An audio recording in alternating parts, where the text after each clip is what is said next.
For a given ion of potassium, as you can see here, state how many electrons, how many protons, and how many neutrons are present. So we have our choices here, but before we proceed with the solution, let us try to have a review. What are the components of the symbol of our elements here? Okay, so let me write that down here.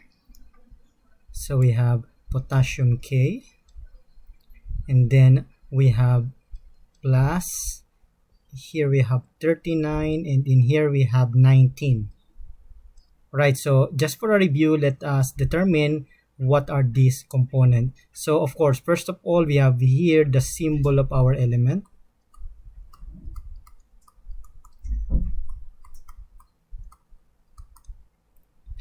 And this plus sign here is our charge.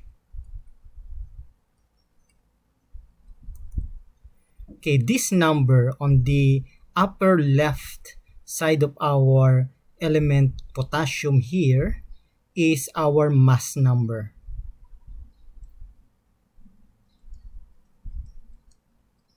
And of course, this one, the bottom left of our element potassium is our atomic number. Alright, so to better illustrate what is happening here, let us have this one as our nucleus.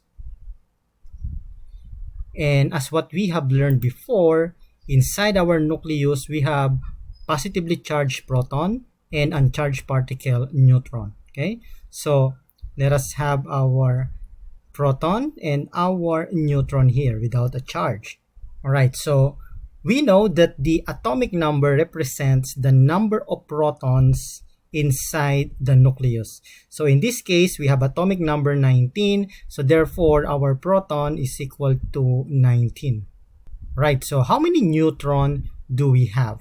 Now we have to take note that the mass number is equal to the number of proton plus the number of neutron. So our mass number is given, which is 39. And then our number of proton is now known, which is 19. Therefore, we can calculate for the number of neutron. Okay, so the number of neutron is equal to 39 minus 19. So therefore, the number of neutron is equal to 20.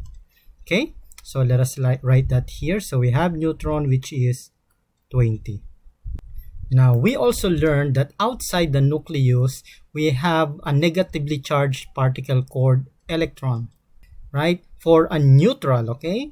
Let me emphasize that for a neutral element, the number of proton is equal to the number of electrons.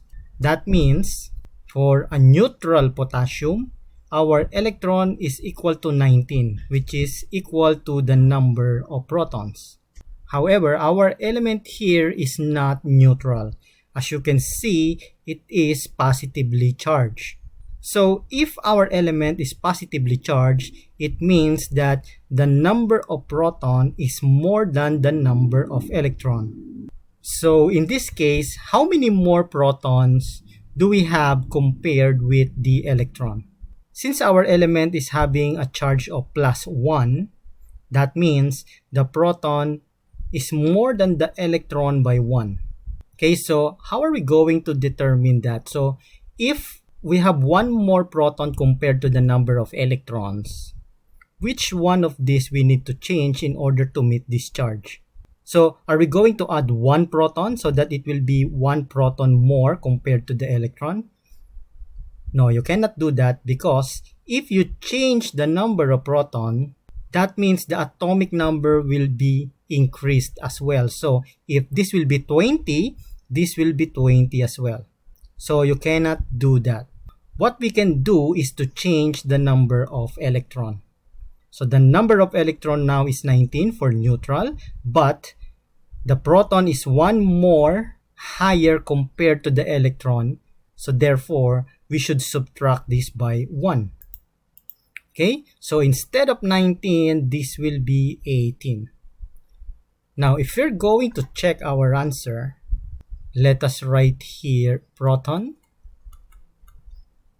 electron, and neutron. Okay, so how many proton do we have? We have 19.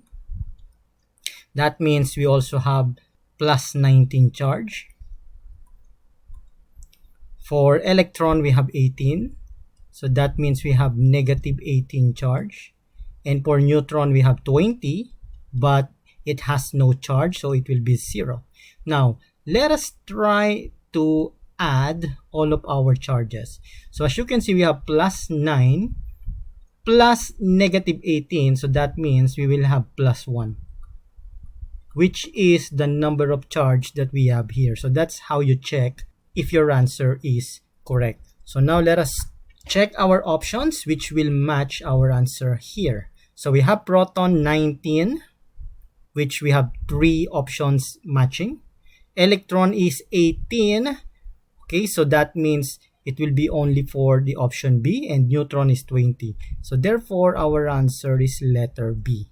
Okay, so this is our answer to this question.